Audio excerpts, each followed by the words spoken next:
Hi guys, James at Rampant Lion Reviews again for you today with another beer review. For this one we are going to head over to America once again, and it's my first visit to Colorado in quite some time, and this is my very first taste of anything from this brewery. So we're going to go to Ska Brewing Company, who are from Durango in Colorado, and we're going to have a taste of the Modus Operandi, which is an IPA, and it's rated at 98 on ratebeer.com, both in the style and overall, and that site very rarely leads you wrong, so really quite looking forward to this one. But the other beers I've done from Colorado, I did one from Oskar Blues, and I've also done one from the Left Handed Brewing Company, who are probably two of the most well-known ones actually from Colorado at the moment, and I've also done a few from Flying Dog, but they're now in Maryland. But yeah, very good beer state, and it does seem to be the trend with the Colorado beers that they can them. So yeah, there's a lot of good beer coming out of that state, so hopefully I can make it back over there at some point. But anyway, as always with my reviews, I'll tell you a little bit about the brewery. If you do want to get straight to the tasting, just fast forward. All the usual links are in the video description below. The brewery website, the links to my future reviews that I'll do from Ska Brewing,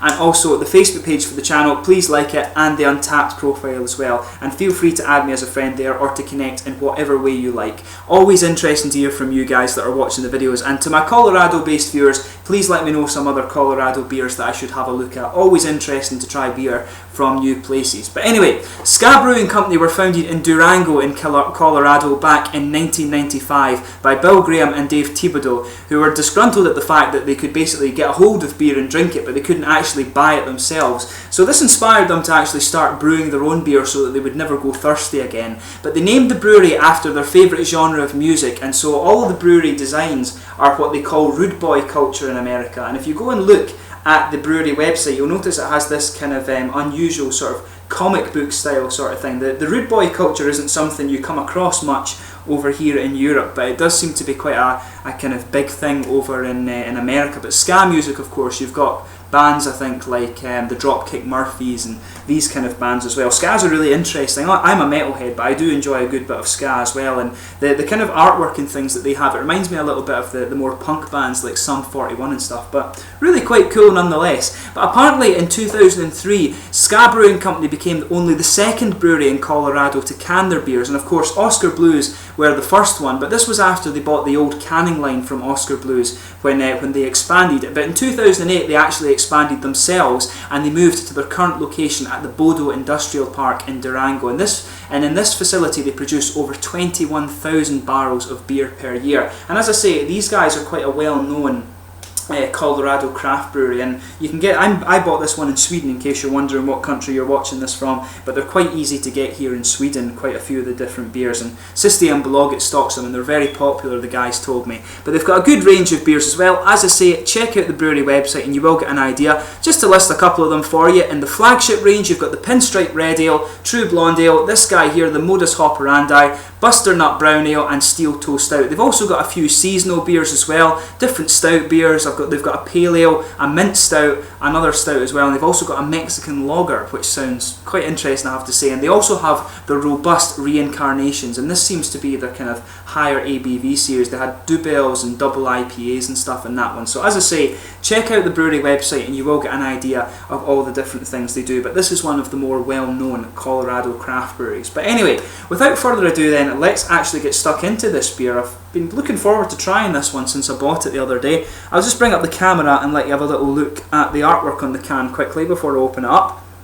Don't actually review that many beers in cans just because it's not so common. I guess in America it is a little bit more common, but you can see there it's the kind of reminds me of the Blues Brothers actually a little bit, just these guys on the front there. But you can see Modus Operandi Pale Ale, nicely presented with all these hop flowers. It is the same on the back. This gave me a little bit of a laugh too, the thing that says "Lip Up Fatty." It's a kind of sort of punk rock. It reminds me a bit of the punk rock things, but I have to admit I do enjoy a bit of ska music as well, but their artwork really reminds me a bit more of things like Sum 41 and stuff. But yeah, without further ado, let's get this open and we'll get on with the tasting then.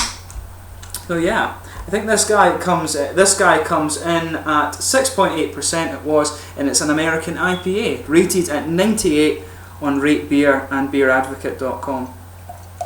So should be a really nice one, pouring really nicely. But yeah, I got a bit of a funny story from my dad when I told him earlier that I was doing a Colorado beer on the channel tonight, and he was telling me when I was in Colorado last, I was only about 5 or 6, but I was really disappointed at the fact that I couldn't find Thomas the Tank Engine wooden toys. For some reason they didn't do them in Colorado, and I was 5 or 6, and I was of course devastated at this at the time. But yeah, now I've grown up and I just want to find the beer, which is obviously a good thing. But as you can see, this beer has poured a really nice kind of dark orange amber, maybe a kind of coppery colour is a good way to describe that actually. There is a little bit, if I put it over to the light and look through it, it does have a kind of bit of a reddy copper tint to it. I think copper probably is a good kind of colour to describe this beer, but it looks really quite nice. It is clear. If I put my fingers behind it, you can see there is a good bit of transparency to it. It's steaming up the glass a little bit, but looks really nice, and there's a kind of finger of a frothy cream coloured head there, and it smells, actually as I was pouring it, it smells really caramelly, but there's some big bubbles sticking towards the side of the glass. No visible sediment in this actually, which I was surprised a bit about, but there's some big bubbles sticking to the side of the glass and quite a few little ones going up towards the bottom of the head, but it looks really nice. So let's get stuck into this guy and have a look at the aroma. But yeah, as you would expect from an American IPA, a lot of hoppy notes coming out of this one. Nice juicy fruits actually. There's a kind of rich caramel malt base on this. To me, if I smelt this blind, I would have almost guessed that it was a double IPA, because that caramel malt in there is actually quite prominent. You can smell a nice dark, slightly toasted caramel malt in there, and a bit of bread as well actually. But yeah, on top of that though, you can definitely get the typical hoppy elements. Big hoppy character, a nice juicy orangey citrus coming out of it. The hops almost smell a little bit dusty as well, but there's a definite pine resin aroma coming out as well. Good kind of grapefruity or peachy notes, but the oranges I think are the ones that are pushing their way out a bit more, but some floral aromatic hop character as well. But yeah, it has all of the elements you'd expect. That tropical fruit in there is a bit more complex, but the oranges, as I say, are the ones that really push their way out. A nice juicy orange character to this, the main component of the hoppiness, but a definite pine resin underlying there, and some floral aromatic character. But the caramel malts are really quite punchy in this one too. As I was saying, to me, if I smelt this blind without knowing what it was, I would have guessed that it's a double IPA, but yeah, looks a really nice beer, it smells a really nice beer, so let's get stuck into this. So this is the Modus Hoperandi, the IPA from Ska Brewing Company in Durango in Colorado. I keep saying the wrong place. Skull.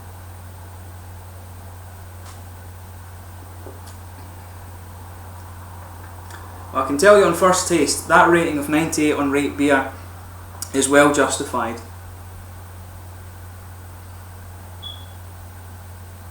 As I always say, just before you try and pick out the individual components of the flavour, just sugar it around your mouth a little bit and let your whole palate adjust. There's a lot of stuff going on in this beer actually, but you can tell right from the off this is a very good IPA.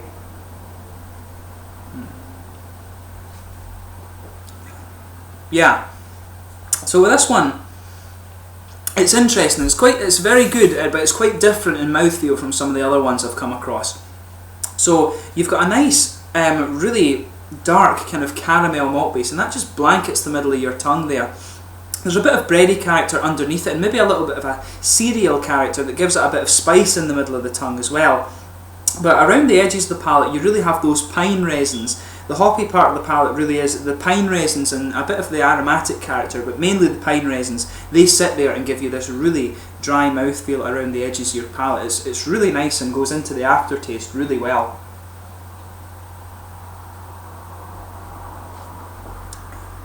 Yeah.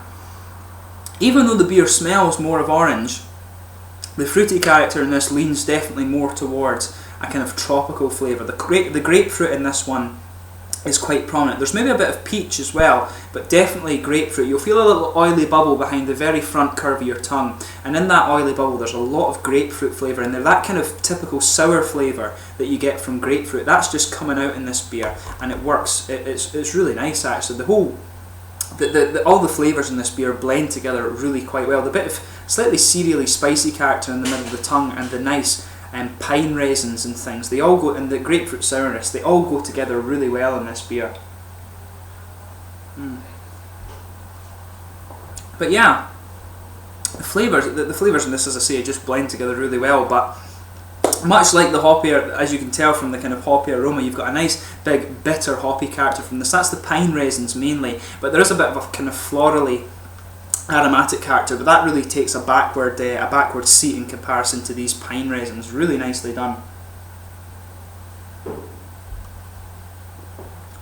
As you progress into the beer a bit more, you get more of the kind of juicy oranges coming out. As your palate just is adjusting to it, the grapefruit I think is a bit more prominent, but once you get into it, a bit more of an orange juicy character. And I do want to say the tropical fruit flavours in this beer are a bit more complex than simply grapefruit. There is a bit of peach, maybe a bit of passion fruit, or just something like that in there. It's really nice actually.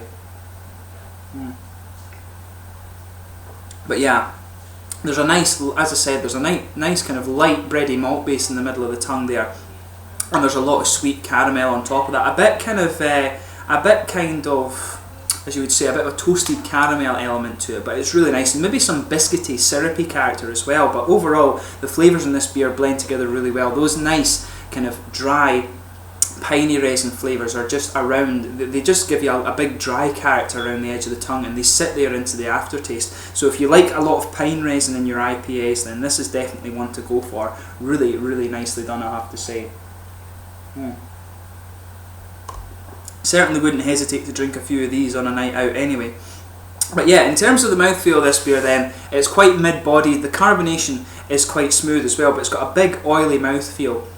And as I say, that helps bring out, it really helps give you that dry character from the pine raisins. It comes in and it feels nice and kind of wet and juicy. That brings out the caramel and the fruity characters to start with, but then it gives you a big kind of transition into that slightly more dry character from the pine raisins, and it gives you a good contrast in the beer as well. It helps it flow quite well, but there's a nice bit of a juicy fruit character, as I said, at the start of the beer. Then you move into the bitter and dryness from the aromatic part, and also the pine raisins too. But pardon me, there is a nice kind of sweet malty character to it as well, a little bit toasted, and I think there is a bit of a cereally spice character in the middle of the palate too. But overall, this is a really nice IPA, one of the best ones I've come across from America actually. I love the IPAs and the double IPAs from America. It's one of my favourite styles of beer, probably my kind of go-to style when it comes to sessioning beer. I do love stouts and sweet stouts and things like that, but for me they're more of a tasting beer. But this is a really nice IPA, and I certainly wouldn't hesitate to buy it again. Really, really nicely done. So I have to congratulate Ska Brewing on that. One of the nicest IPAs I've reviewed on the channel actually. So I will go back and check out some more of their beer. Hopefully I can find it here in Systembolaget in Sweden. I'll need to check and see if I can order it, but I definitely want to review some more of their beers. But anyway, as always, I hope you've enjoyed this beer review. It's been really cool to do another one from the state of Colorado. It's been quite a while actually, so hope you've enjoyed this one. To my Colorado viewers, please let me know your own thoughts on the beer and some other beers to try from the state, and if you have tried this beer, let me know your thoughts on it as well. Always interesting to hear other people's perspectives on the beer. But I thank you for watching my beer reviews. Until the next one, please like, subscribe, share, all the usual YouTube stuff. Hope you're enjoying this kind of series of Nordic and random American beers and things that I'm doing. But I thank you for your reviews, and I will catch you again soon with the next one. Skål just now. Go and check out Ska Brewing Company from Durango in Colorado. Slanja.